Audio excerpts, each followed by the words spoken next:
The Spell That Remembered Us. Part 1. The First Breath.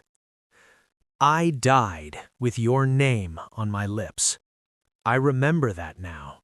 The way the syllables dissolved into blood in seawater. How the light behind your eyes flickered out just before mine did. We were holding hands. We always hold hands at the end. This time, I woke up remembering. The midwife said I came into the world silent, eyes open, searching. My mother said I didn't cry for 3 full minutes, just stared at the ceiling as if reading something written there in a language only I could see. When I finally drew breath, she swears I whispered a name. Kael. I've been looking for you ever since. They call me Sera now. I'm 23 years old according to this body, this life. I work in my uncle's bookshop in the harbor district of Ashenmere, where the sea wind carries salt and magic in equal measure. The city's dying. Everyone knows it, even if they won't say it aloud. The old magic is fading. The wards that kept the storms at bay flicker now, and the crystal towers that once hummed with power stand dark and silent as gravestones. War is coming from the north. The Ember King's army burns everything it touches, and we're next. But I'm not afraid of war. I've died in dozens of them. I'm afraid I'll find you and lose you again before I can make you understand.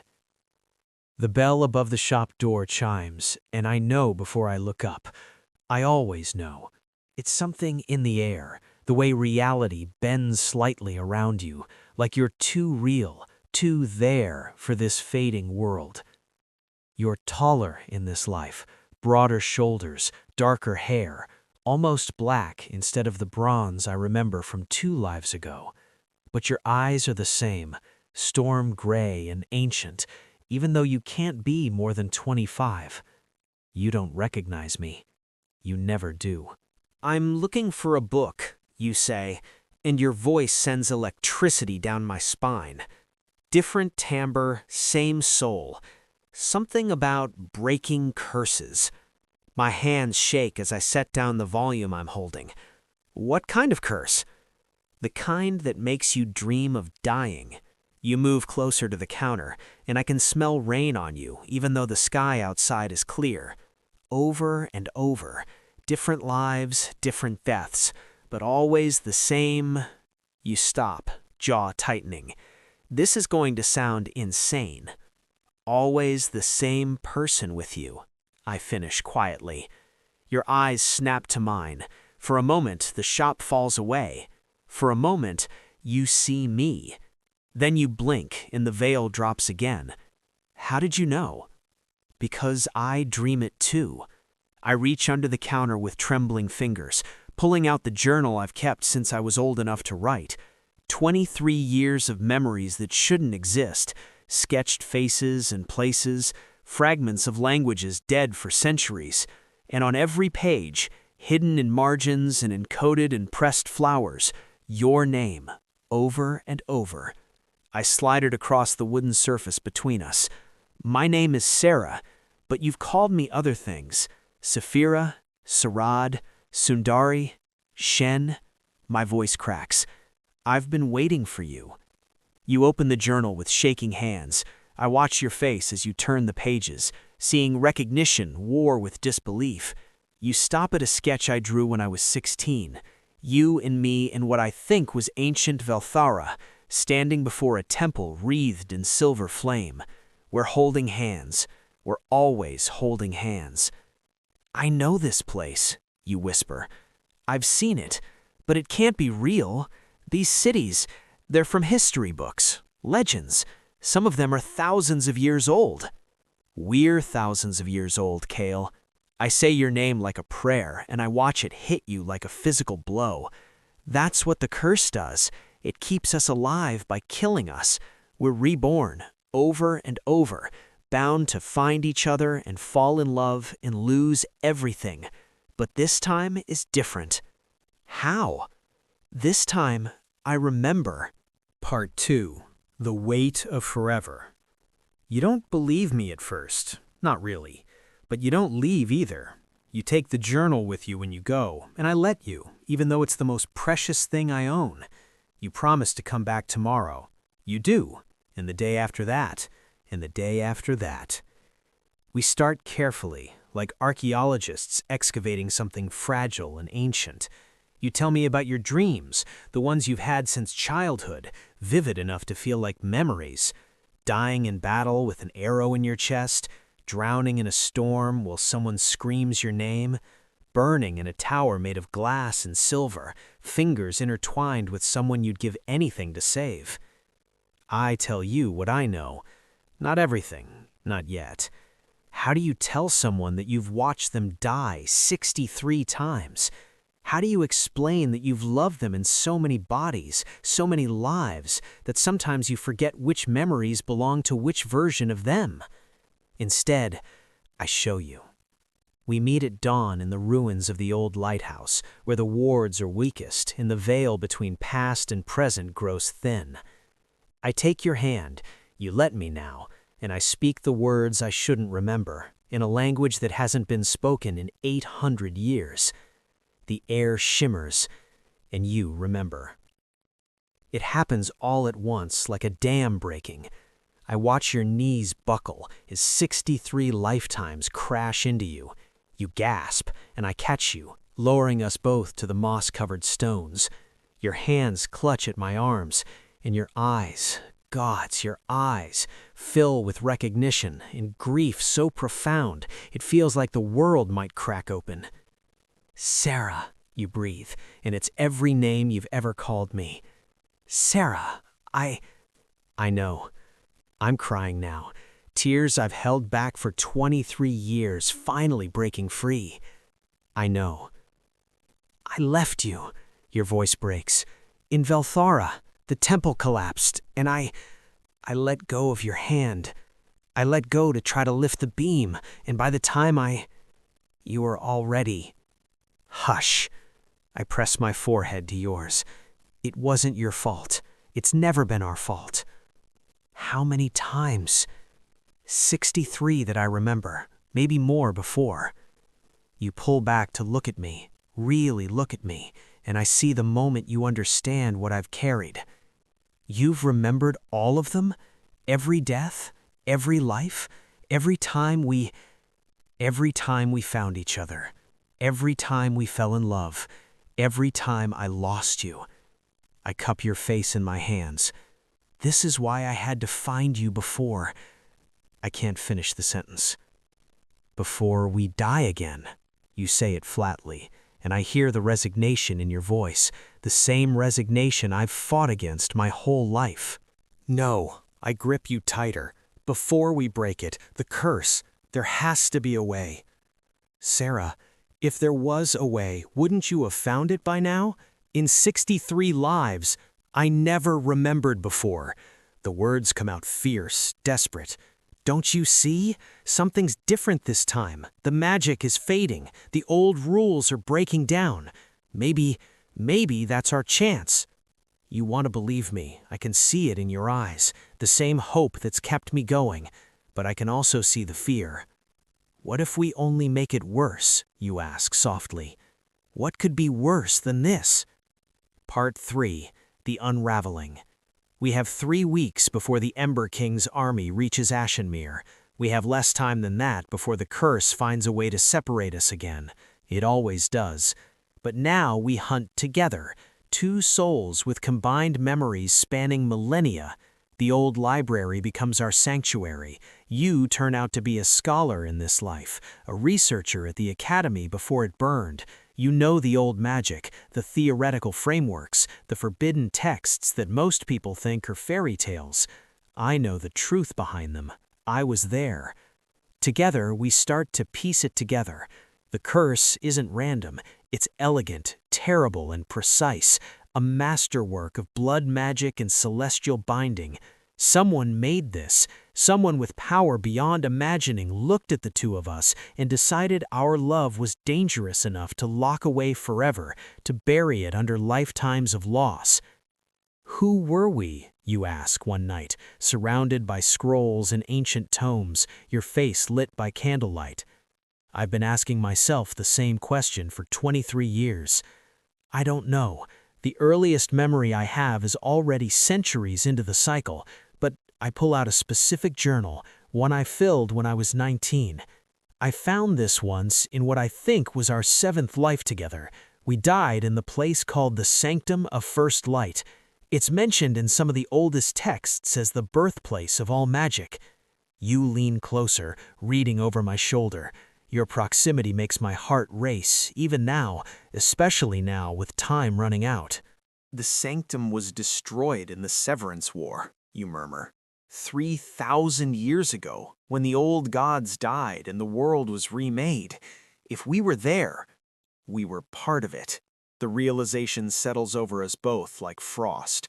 Whatever we did, whoever we were there when the world broke, and someone bound us into this cycle to make sure we could never do it again.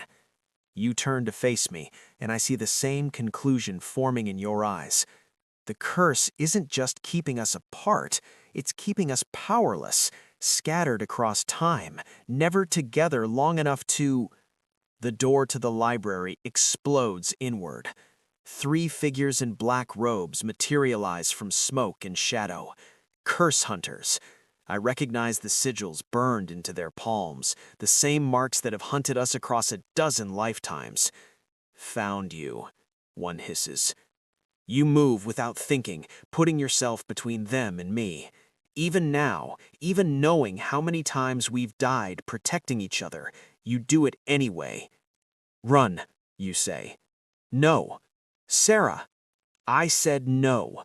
I step up beside you, and power I haven't touched in this lifetime wakes in my blood. Old magic, from old lives, bleeding through. Not this time. This time, we fight. The curse hunters laugh. You think you can break the binding? Hundreds have tried. The cycle is eternal. You'll die tonight, forget each other, and be reborn to play this game again. Then let me tell you what I remember, I say, and my voice resonates with harmonics that shouldn't exist anymore. I'm pulling on memories, on power, on every life I've ever lived. I remember the sanctum. I remember the old gods, and I remember what we were before someone decided we were too dangerous to exist. I reach for your hand. You take it without hesitation. The moment our fingers intertwine, the world shifts. Part 4. The Truth of Us. The curse hunters scream as reality fractures around us. We're no longer in the library. We're standing in the Sanctum of First Light, but it's whole, blazing with silver fire and crystalline architecture that hurts to look at. The air thrums with creation itself. What is this? You breathe. A memory, the first memory, the one the curse has been hiding. We watch ourselves, younger, different, wearing robes of starlight and carrying power that makes my current form feel like a candle next to the sun. The other us stand before 7 towering figures of pure light and shadow, the old gods. You have the audacity to come before us with this, one of the gods speaks, and their voice is the sound of galaxies colliding. You would unmake the order we have built? Your order is slavery, the other me says, fearless. You've bound magic to bloodlines and geography, made it hereditary, controllable. You've turned the raw force of creation into a commodity. We have brought stability. You've brought stagnation. The other you steps forward, and I remember now. Gods, I remember. Magic should be free, available to anyone who can hear it, touch it, shape it. What you've done is chain the stars themselves. Then you leave us no choice. The memory fractures. I see us fighting, not with swords or simple spells, but with creation itself. We're unmaking their carefully constructed rules, ripping apart the frameworks they've spent millennia building. We're freeing magic, letting it flow wild and chaotic and alive again. We're winning, until we're not. The curse forms around us like a spider's web, spun from our own power, turned against us. I hear 7 voices speaking as one. You sought to free magic from time and bloodline. Very well, you will be freed from everything. Memory, permanence, victory. You will love and die and forget forever, never powerful enough to threaten us again. This is our mercy. The alternative is oblivion. The other me looks at the other you. Together? Always together. And we die holding hands, as we have 62 times since. The vision shatters. We're back in the library, but the curse hunters are gone, banished or fled, I don't know which. You're staring at me with eyes full of wonder and horror. We almost won, you whisper. We almost freed magic itself. And they've kept us locked in this cycle ever since, making sure we never get the chance again.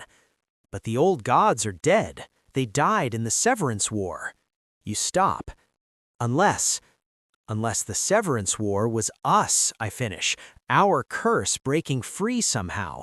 Our power finally tearing apart their carefully ordered world, even if we couldn't be there to see it. Thunder rolls outside, impossibly loud. The wards around Ashenmere flicker and fail. The Ember King's army has arrived. And I realize, with terrible clarity, what we have to do. Part 5. The Breaking. The curse is powered by the old magic, I say, the pieces finally falling into place. The same magic that's fading. That's why I remembered this time. The bindings are weakening. But not weak enough to break, you understand where I'm going. Not unless we give it a push. We stand together in the highest tower of Ashenmere as the city burns below. The Ember King's forces pour through the broken wards, but they don't matter. They're not our real enemy. They never were. The curse wants us to die together, I say, gripping your hand so tight it hurts. It feeds on our love, our connection, uses it to fuel the binding. But what if we don't die? What if we take all that power, all that love, and we pour it back into the curse itself? Overload it? Sera, that could kill us, permanently. No rebirth, no next life. I know. I turn to face you, memorizing every detail. This face, this life, this moment. But if it works, if we break it, magic will be free, actually free, the way we wanted. And maybe we get to rest. Your eyes fill with tears. I just got you back. All of you. Every memory, every life. And I love you more than I have words for, in any language, in any lifetime. I cup your face, feeling the warmth of you, real and solid and here. But I'm so tired, Kael. Aren't you tired? You pull me close, and I feel you shaking. I've been tired for 3,000 years. Then let's end it, together. One last time. Together, you agree. Always together. The spell we weave is the inverse of the curse, not binding but releasing, not containing but exploding outward. We pour everything into it, every life, every death, every moment of love and loss and desperate hope. 3,000 years of accumulated power, refined by suffering and preserved by a curse that never imagined we might turn it against itself. The magic spirals up from us like a pillar of light, and I feel the curse scream. It's alive in its own way, this thing that's bound us.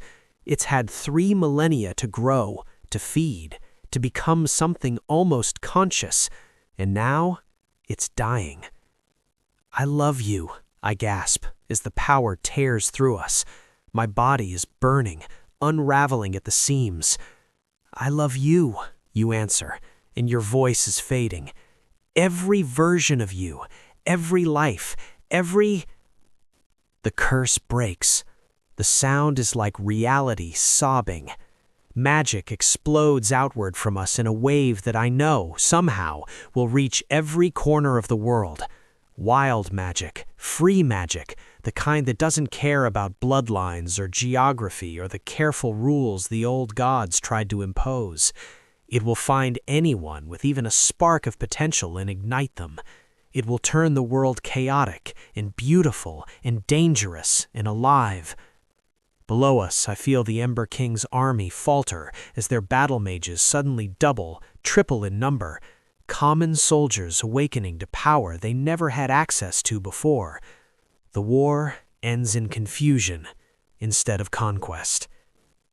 And we, epilogue, the last breath. I die with your name on my lips. But this time is different. This time, we don't let go. I feel myself unraveling, my soul finally released from the cycle. But instead of the usual darkness, there's light, soft and golden and warm, like the first morning of creation. You're there. Of course you're there.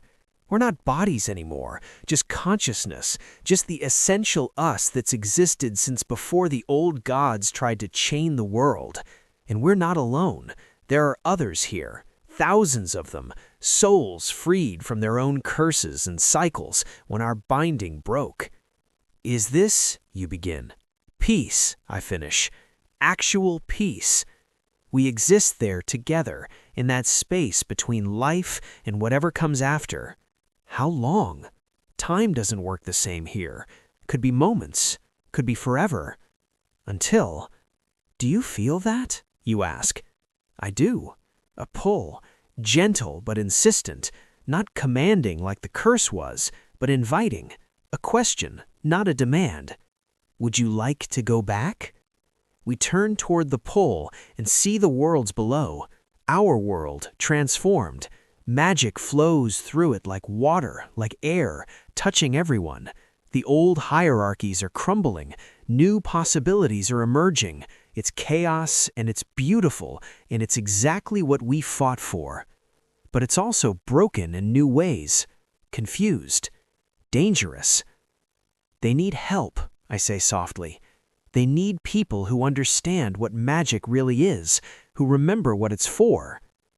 We've earned our rest. We have. I turn to you, and even here, even like this, you take my breath away. But maybe, just once more, not because we're cursed, not because we have to, but because we choose to? You're quiet for a long moment. Then you laugh. Actually laugh with joy I haven't heard from you in 63 lifetimes. You know what?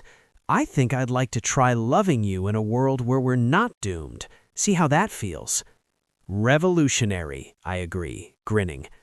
One condition, you say. This time, if we do this, we go back together. Same city, same time. No more searching for 20 years. Deal. We reach for each other's hand. The end. For everyone who's ever loved someone across impossible distances of time, space, or circumstance, may you always find your way back to each other.